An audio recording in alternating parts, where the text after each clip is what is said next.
モビルスーツターニングポイント。モビルスーツは、数多くの先端技術が積み重なって生まれた結晶。エンジニアたちは、その性能をさらに高めるために日夜研究開発を続けている。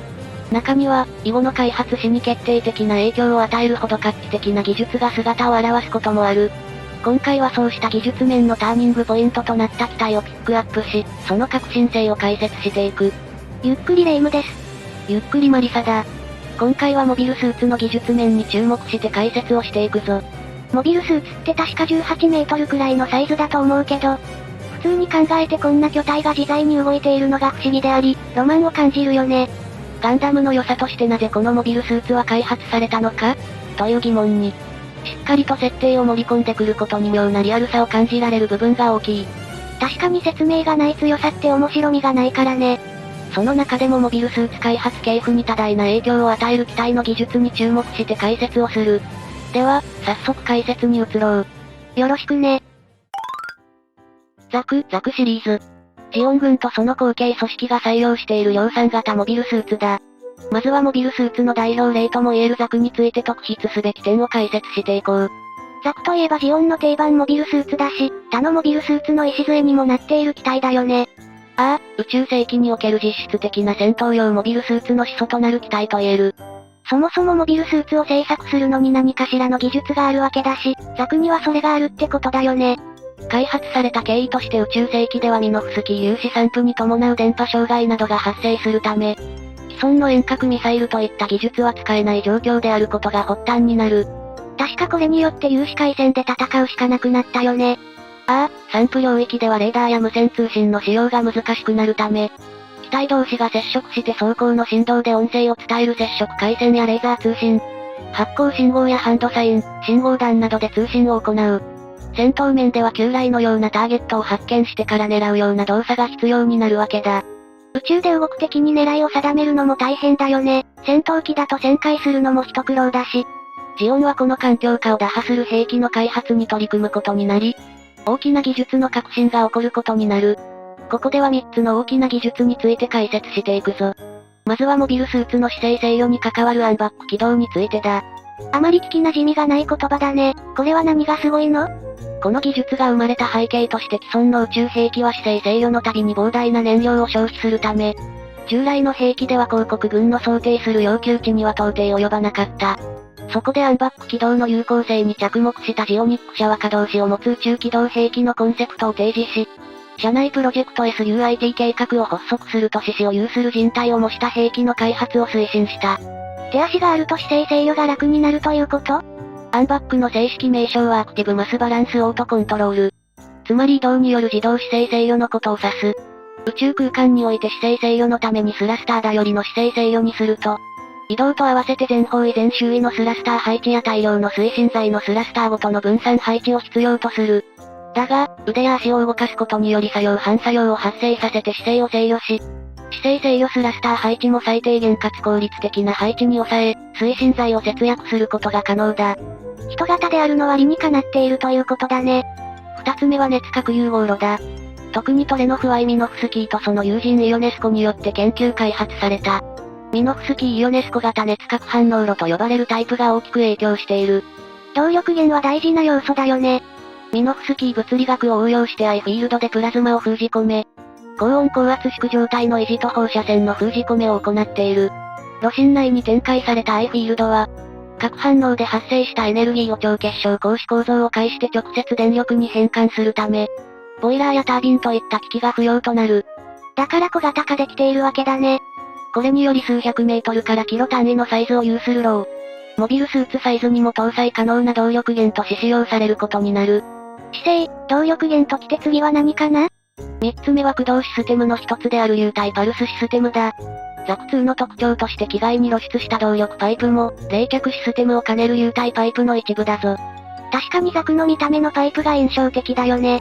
熱核融合炉で発生したエネルギーをパルスコンバーターでパルス状の圧力に変換し、数千本の極微細管を介して流体パイプに伝導。そして間接駆動用のロータリーシリンダーを動作させる。圧力の伝達速度は極超音速であり、融合炉のエネルギーを発電に回さないため、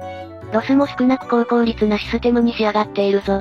体積あたりのトルクを桁違いに大きく設定できることに加え、油圧シリンダーによる駆動より高スピードの動作が可能であり、動作時に微妙な力の差をつけることも可能になる。これにより大型なロボットであるモビルスーツを動かすシステムとしては画期的だったわけだな。パイプの意味が分かってくるとザクの形状の理解が深まるね。これらが実際にされた機体であるプロトタイプザクを開発。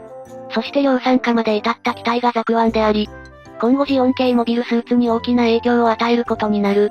機動戦士ガンダムジオリジンにおけるプロトタイプザクの立ち位置はバックであり、バックの試験データをもとに、より本格的な実戦を想定して開発された機体の武具が開発されていることも触れておくぞ。モビルスーツのターニングポイントとしては先祖のようなモビルスーツだし、大事な技術を複数持ち合わせているわけだね。そういうことだ。RX78、ガンダム RX シリーズ。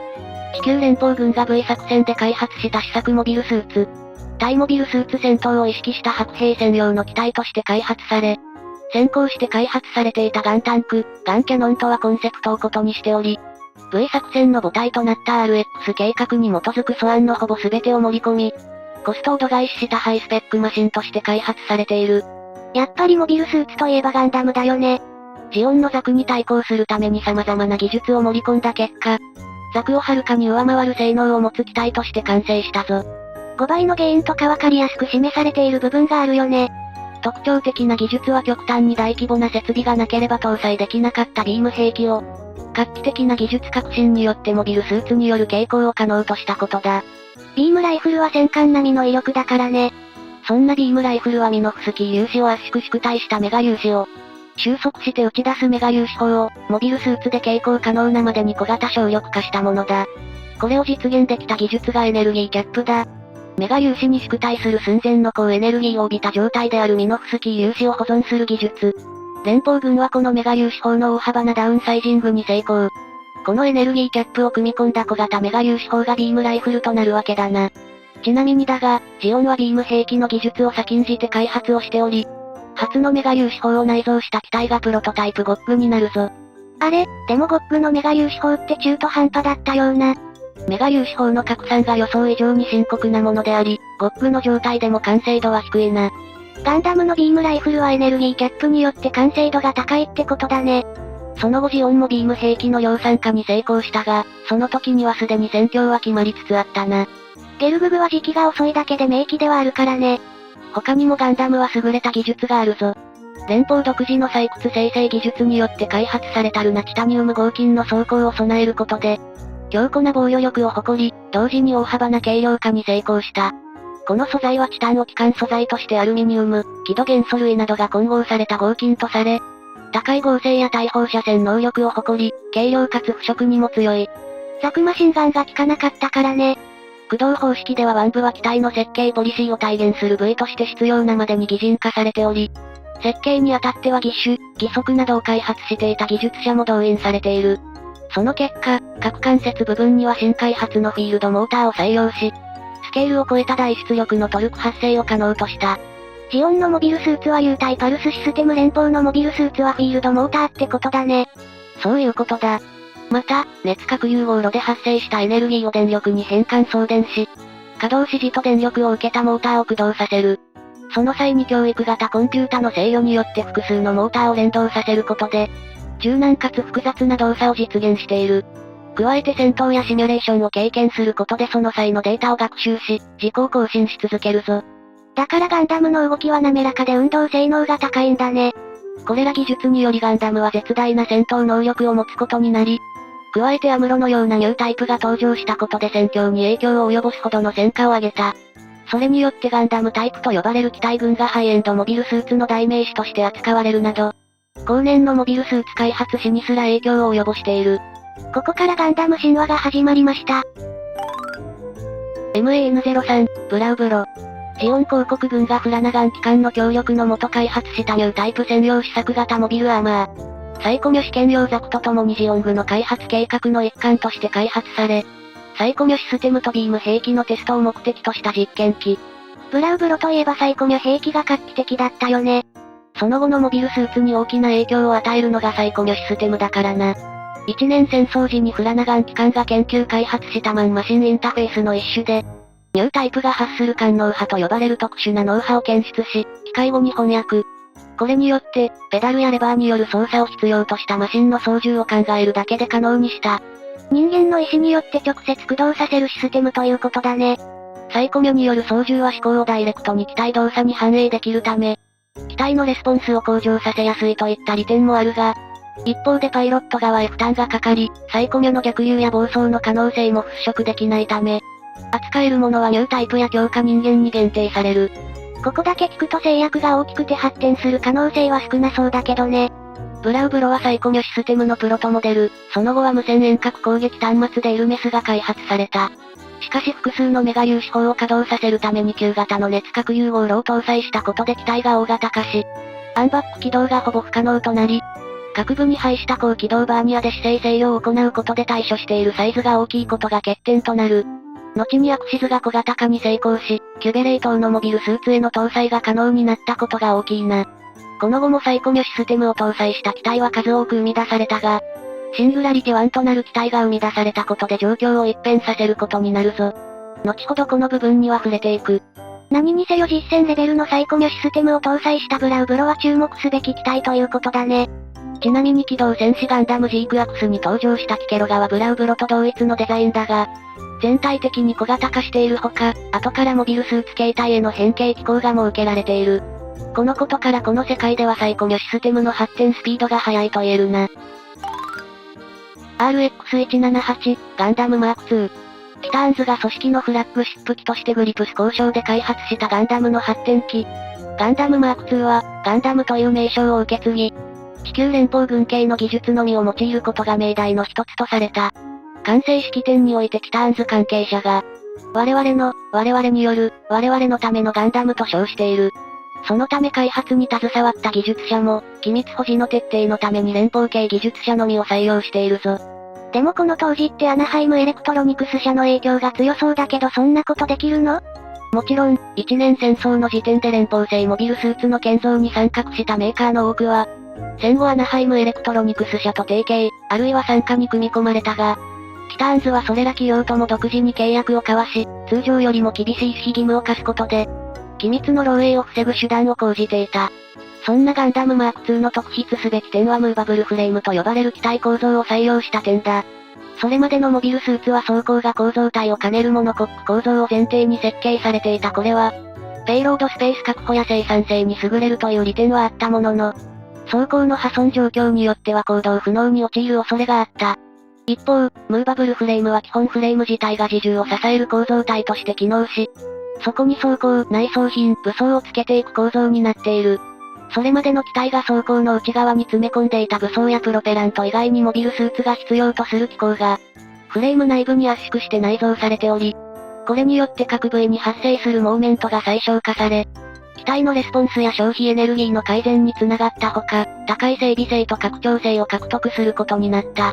フレーム構造が劇的にモビルスーツの性能に影響を与えているね。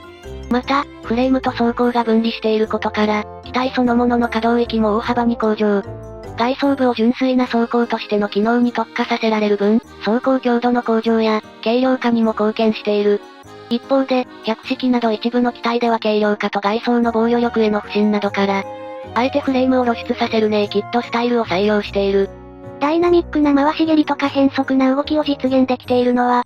ムーバブルフレームのおかげということだね。RMS-099、リック・ディアス。エウーゴとアナハイムエレクトロニクス社の旧ジオン系技術者が共同開発した攻撃用重モビルスーツ。その外観は旧ジオン軍の重モビルスーツリックドムを思わせるものになっているが、基本構造は連邦系の技術も融合されている。リック・ディアスってそんな特筆すべき点があったっけ？もちろんあるぞ。クワトロバジーナを通じてアクシズから提供された技術が導入され、モビルスーツとしては初めて装甲材にガンダリウムガンマを採用したことだ。これにより旧世代の機体に比べ大幅な軽量化が達成され、重量軽減分を推進材に割いており、また各部スラスターやバインダーによって大幅な機動力の向上を実現している。あれ、でもガンダムにも使われていなかった？ RX シリーズに使用されていたのは、ルナチタニウム合金と呼称されていたチタン系合金だ。これは後にガンダリウムアルファとも言われ、高い合成や対放射線能力を誇り、軽量かつ腐食にも強いが、コストや加工面での課題が解消されていなかった。それを解消したのがガンダリウムガンマということだね。そういうことだ。ガンダリウムアルファ合金に用いられていた輝土元素類を、マグネシウムやケイ素で代替していることでコスト面の解消を図り、生産性も優れているぞ。ムーバブルフレームもそうだけどグリプス戦役時って画期的な技術が導入された時期なんだね。ああ、他にも当時のモビルスーツには全天周囲モニターによって視認性が向上しており、ガンダリウムガンマ、リニアシート、全天周囲モニターとともに第2世代モビルスーツの必須条件となっているぞ。この3つの技術がモビルスーツ開発に大きな貢献をしているわけだね。また可変モビルアーマーモビルスーツの開発にもこれら技術は大きく貢献しており、ゼータ計画が大いに進み、ゼータガンダムが完成することになる。おお、ここでゼータガンダムが登場するんだね。ゼータガンダムのフレーム構造はコピーが容易な上、既存の構造とは比較にならないほどの強度を機体に持たせることが可能。これは構造材の質的向上も相まって、より効率の高い内部構造レイアウトを実現させることとなり、以後のモビルスーツのほとんどは、どこかにこの機体の開発途上で生み出された機構や構造を取り入れていると言っても過言ではないぞ。プラモデルで変形させるのは一苦労だけどね。ちなみにゼータガンダムが変形する所要時間は 0.5 秒と言われている。それは、嘘だと思うけどね。RX-0、ユニコーンガンダム。地球連邦軍の UC 計画に基づき、その畑とするべくアナハイムエレクトロニクス社が開発した試作型モビルスーツ。最大の特徴として、全身のフレームをサイコフレームで構成したフルサイコフレーム構造を採用し、極めて高い追従性を誇る。あれ、ダブルゼータガンダムやニューガンダムもターニングポイントになるかと思ったけど違うの？ダブルゼータガンダムは第4世代モビルスーツと呼ばれる大水力大火力の重モビルスーツではあるが、特筆すべき技術という点では見送らせてもらうぞ。ニューガンダムについてはユニコーンガンダムと関係する点もあるため合わせて解説していく。ということは特筆すべき点はサイコフレームかな？正解だ。サイコフレームはサイコミョ機能を持った LSI クラスのコンピューターチップを、金属粒子レベルで組み込んだモビルスーツ用の特殊構造材。従来のサイコミョシステムは装置自体が大型で、機動兵器へ搭載するにはモビルアーマークラスのサイズが要求されたが、このフレームの開発によりモビルスーツ内に占めるサイコミョ装置のスペースが大幅に縮小された。サイコミョ系って大型化が課題だったからね、これで解消されたんだね。そんなサイコフレームを全身に搭載したのがユニコーンガンダムだな。このサイコフレームによって超常現象とも呼べる性能を発揮する。主な現象はバリアー、サイコフレームの物理的強度の向上、物体への干渉など超能力的なものが多い。物理法則を無視した性能だよね。その力の上限は未知数で、ガランシェールの牽引やサイコフィールドにより、コロニーレーザーの無力化などが確認されている。なんでもありだね。ユニコーンガンダムはサイコフィールドを最大限発動させたサイコシャード。いわゆる光の結晶体になることでこの力を自在に操ることができる。実際、マニピュレーターを振りかざしただけでゼネラルレビル所属のモビルスーツと、ベースジャバーの大部隊を機能停止に追い込むという超常現象を引き起こしている。凄まじい性能だよね。そういえばニューガンダムによるアクシズショックも同じと考えていいんだよね。そうだな、アクシズの落下による地球の壊滅という恐怖を前に、人類全体が共有した危機感が無意識的にニューガンダムとサザビーに搭載されたサイコフレームへ集積され、サイコフレームをより白に膨大なエネルギーに転化したという見解を出した。ニューガンダム単体のサイコフレームにそれほどの受信能力があったかは疑わしいが、他にこの現象を説明できる論はないとしている。だが、連邦政府は当事者の一人であるブライト・ノアを抱き込み、アクシズの軌道がそれたのはロンドベルの作戦が成功したからであり、その際の発光現象は爆発で飛散した破片が大気の摩擦熱で焼かれ生じたものと発表しているな。ニュータイプの可能性を認めるわけにはいかないからね。アクシズショックに近い現象として、機動戦士ガンダムジークアクスではゼクノバが挙げられるな。ミノフスキー粒子の相反転現象により引き起こされるものとされ、その実は別宇宙との境界が破れ、エネルギーが交換される現象と考えられていることが明かされた。この時向こう側から流れ込むミノフスキー粒子のエネルギーが光として認識される現象であり、この現象の中ではニュータイプの感知能力は極限にまで引き出されるらしい。いわゆるキラキラってやつだね。時が見えるとも表されているな。話を戻すが、サイコフレームによりこれら超常現象を起こすとされるため、ユニコーンとバンシーは人知をも超えた現象を引き起こしたことから、シングラリティ1と呼ばれ、劇中後に封印されることとなった。もしユニコーンガンダムツバイが公開されたら封印が解かれるわけだね。技術的得意点であるユニコーンガンダムがどこまで今後の宇宙世紀で運用されるか。色々な思惑がありそうだな。アナハイムとか封印されるのはもったいないとか思っていそうだよね。そこで物語が動き出す可能性はありそうだ。P50C、ロト。サナリーが地球連邦宇宙軍特殊作戦軍エコーズの専用機として極秘裏に開発した特殊部隊用モビルスーツ。型式番号の50はタンク形態への可変機を指す番号として使用されている。あれ、なんかここに来てすごく地味なモビルスーツが取り上げられたね。侮ってはいけないぞ。ロトは後年のモビルスーツに大きな影響を与えることになる。本機は可変モビルスーツ2機を一組とし、特殊任務、特に隠密作戦での運用を想定した発注をしている。連邦軍が要求したのは秘匿性を獲得するための大幅な機体のダウンサイジングと、一小隊8名の兵員輸送機としての収容性の確保そして迅速な作戦行動を可能とする高い機動性能の3点。もはや相反する要求とも言えるこの難題に対してサナリーは、独自に研究開発を行っていた超小型熱核反応炉を採用した。この超小型熱核反応炉が重要な技術なの？とっても重要な技術だぞ。従来のモビルスーツ用ジェネレーターと比較して出力性能は多少見劣りするものであったが、当時のアナハイムエレクトロニクス社すら実現し得なかった小型サイズの実用化に成功。この技術を起点として、内外装部品のクリアランスをミリ単位で調整し、一切のデッドスペースを発生させずに兵員の収容性も確保した全高 12.2 メートルの機体として完成した。おお、モビルスーツの小型化に大きく貢献しているわけだね。相対的な機体の軽量化を図ることにより適切な出力重量比を獲得。それぞれの開発部門が抱えた問題点を利点で補い合う。徹底した設計検証によって導き出された本機の総合性能評価は、モビルスーツ、タンク両形態ともに要求されたレベルを十二分に満たす。本機の実践データは宇宙世紀100年代に主流となった小型モビルスーツ開発においても活用されている。つまり、ガンダム F91 やビクトリーガンダムに繋がるってこと？そうだぞ、サナリーを中心にモビルスーツの小型高性能化を意図した第2期モビルスーツを開発。以降は15メートルクラスの機体がモビルスーツの標準サイズとして適用されるようになった。そう聞くとロトって地味かと思ってだけど見方が変わるね。LM314V21、V2 ガンダム。リガミリティアが独自に開発した汎用可変合体モビルスーツ。正式名称はビクトリー2。V2 ということはやっぱりあれだよね。ミノフスキードライブだな。V2 ガンダムは、ミノフスキードライブユニットをモビルスーツに搭載する実証試験機としての側面が強いミノフスキーフライトを、さらに発展させたミノフスキードライブは、管制緩和機能を持ちパイロットに戦闘時にかかる 20G の負荷も許容できる。普通に考えて 20G っていうのがやばいけどね。本機の前に試作機として、ガンダム F90W タイプやレコードブレーカーがミノフスキードライブを搭載されていたが、耐久面や性能面での課題が多く、実戦レベルまで完成した機体では V2 が初となる。当初はビクトリーガンダムのスラスターユニットを、ジェネレーターごとミノフスキードライブに換装するセカンド V と呼ばれるプランが進行していたが、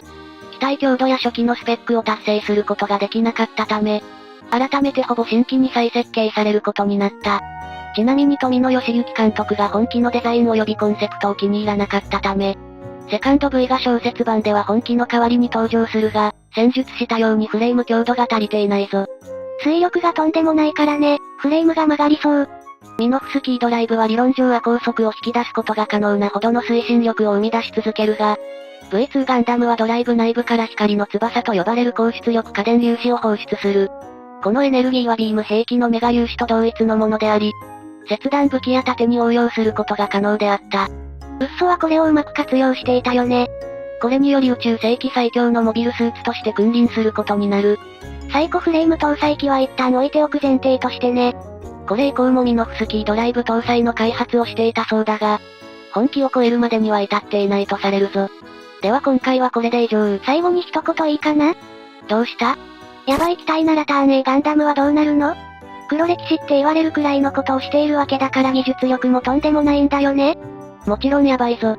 ターン A ガンダムは動力に縮体炉が使われており、これは他のモビルスーツと比較するまでもなく異次元の性能を発揮する。ブラックホールをエンジンにしているわけだからね。走行面ではナノスキンと呼ばれるナノマシン製の走行材で覆われており、分子レベルで常時機体の自己修復を行うことが可能。一説には機体の一部とナノマシンさえ残っていれば、パイロットも含めて完全再生が可能なほどと言われている。すごい。そして最大の特徴でもある月光超アイフィールドでナノマシンを広域散布し、人工物の分子結合を破壊し砂状に分解する。過去にターン A はこのシステムによって地球文明を文字通り分解した。ビーム等のエネルギーを分解し、吸収する能力を持つとされるほか、地上で使用した場合は副次的効果として大規模なハリケーンが発生する。やばい。しかも劇中では本来の性能の 30% だからな。振り切りすぎてこれ以上の期待はないね。だからターン A ガンダムは最強のモビルスーツと呼ばれているわけだな。今回はモビルスーツに搭載された技術面での解説だったが、他にも特筆すべき機体があればコメントをしてほしい。意外と地味でもすごい技術を搭載した機体があるだろうからね。では、ご視聴ありがとうございました。